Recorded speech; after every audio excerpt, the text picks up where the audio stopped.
Bonjour à toutes et à tous. Dans cette vidéo, on va regarder comment faire les maintenances des UPS.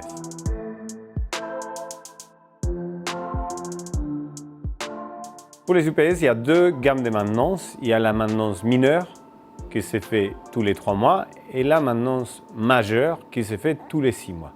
Avant toute maintenance, il va falloir débrancher l'UPS. Pour les cas où on a un bypass, la manipulation se fait en 2 secondes. Là, notre service critique est alimenté en direct par le générateur et là, on peut éteindre le UPS. Dernière chose, c'est couper l'alimentation de l'UPS au niveau du tableau d'alimentation. Pour les cas où il n'y a pas de bypass, il va falloir qu'on ait un UPS de plus pour pouvoir remplacer rapidement, enlever l'entrée et la sortie pour rebrancher l'UPS de secours et pouvoir amener celui-ci en maintenance.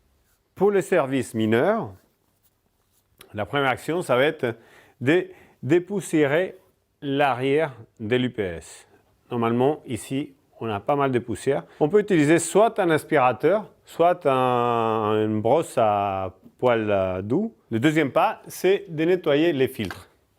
Donc, on va desserrer les vis de la façade. On ouvre la façade, il faut tirer un petit peu dur. Et là, on a les filtres. Les 2 filtres seront tenus par des élastiques. Enlevez-les et nettoyez-les à l'eau. Il est mieux d'avoir un jeu de filtres supplémentaire. Vous pouvez comme ça installer les filtres propres sans avoir besoin d'attendre à que les filtres que vous venez de nettoyer soient secs. Une fois les filtres sont secs, rangez-les et gardez-les au propre jusqu'à la prochaine maintenance. Remettez chaque filtre à sa place et fixez-les avec les élastiques. Une fois ça c'est fait, on remet donc la façade, on appuie un peu.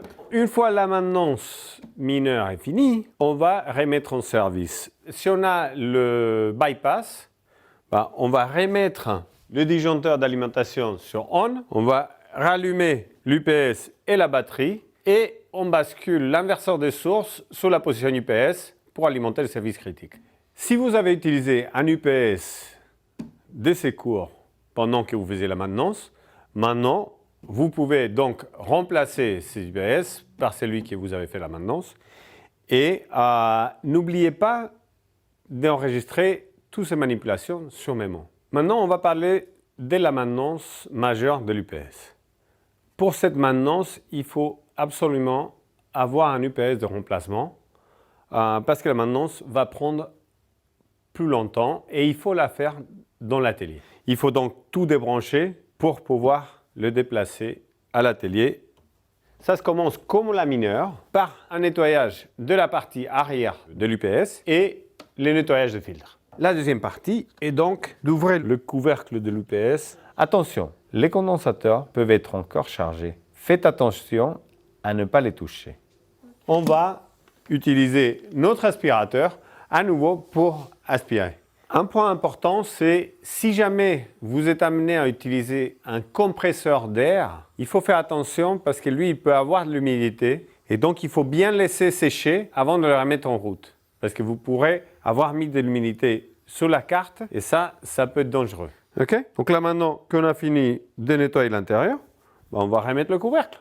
Cet UPS est revenu du terrain. On voit que les filtres, ils n'ont jamais été installés. On peut apprécier ici toute la poussière. Elle va faire que le UPS il chauffe de trop et aussi il peut être une source d'un court-circuit. Maintenant qu'on a fini de nettoyer l'UPS en atelier, on va pouvoir le ramener au lieu d'utilisation pour le rebrancher tel qu'on a fait au début, l'entrée, la sortie, la batterie et comme ça le remettre en service par le moyen de l'inverseur de source.